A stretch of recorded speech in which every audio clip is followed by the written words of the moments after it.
Hello guys, সবাই কেমন আছো? আশা করি সবাই ভালো আছো। তোমাদের সকলের দয়া আমিও ভালো আছি। আজকে আবারও নতুন একটি ভিডিও নিয়ে তোমাদের সকলের সামনে উপস্থিত হলাম। আপনারা দেখছেন তাজুল টেস্টিভ মিডিয়া, আপনাদের সাথে আছি আমি Tajul. Welcome back to my channel. আজকে আমি আপনাদেরকে দেখাবো কিভাবে ফেসবুকের মধ্যে লাইভ করতে হয়। আমরা অনেকেই কিভাবে লাইভ করতে হয় সেটা জানি না। আমরা অনেক সময় কোনো ট্যুর বা কোনো অনুষ্ঠানের মধ্যে যাই, সেই অনুষ্ঠানের মধ্যে অনেক কিছু শেখার আছে বা অনেক কিছু, আমাদের একটা চ্যানেল আছে, সেই চ্যানেলের মধ্যে কিভাবে বা আপনার ভাই বা আপনার কোনো রিলেটিভস বক্তব্য দিচ্ছে বা কোনো কিছু সেমিনারে যা কিছু হয় না কেন, অনেক কিছুই হয়ে থাকে। তো অনেক সময় আমাদেরকে লাইভ করতে হয়। তো আমরা অনেকেই আছি যারা লাইভ করতে জানি না। তো আজকে আমি আপনাদেরকে দেখিয়ে দেবো কিভাবে লাইভ করতে হয়। তো তার জন্য কি করতে হবে, আপনার ফোনের যে ফেসবুক অ্যাপসটি রয়েছে সেই ফেসবুক অ্যাপসটি ওপেন করবেন।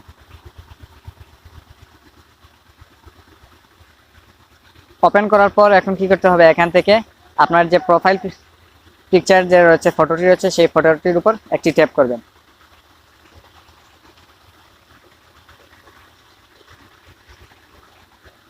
ট্যাপ করে দেওয়ার পর এখান থেকে একটু স্ক্রল ডাউন করে নিচের দিকে চলে আসবেন। নিচের দিকে আসার পর এখান থেকে দেখতে পাবেন লাইভ ফটো, এরকম কিছু দেখতে পাবেন। এখান থেকে যে লাইভ, প্রথমে যে লাইভ নামে যে একটি অপশন রয়েছে, এই লাইভের উপর একটা ট্যাপ করবেন।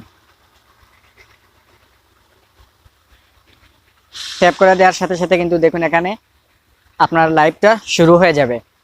তো এভাবেই কিন্তু আপনারা লাইভ করতে পারবেন। আমার এখানে এখন একটু অন্ধকার রয়েছে, সেজন্য আমি আপনাদেরকে কোনো কিছু দেখাতে পারছি না, কারণ এখন আমি রাতের বেলা এই ভিডিওটি আপনাদের জন্য করছি। তো আপনাদেরকে কোনো কিছু দেখাতে পারছি না। তো এরপর এই লাইভের মধ্যে আপনারা যে ট্যাপ করবেন, লাইভের মধ্যে ট্যাপ করার পর এখান থেকে যে গো লাইভ নামে যে একটি অপশন পাবেন, এই গো লাইভের উপর একটি যদি আপনারা ট্যাপ করে দেন, তাহলে আপনাদের লাইভটা শুরু হয়ে যাবে।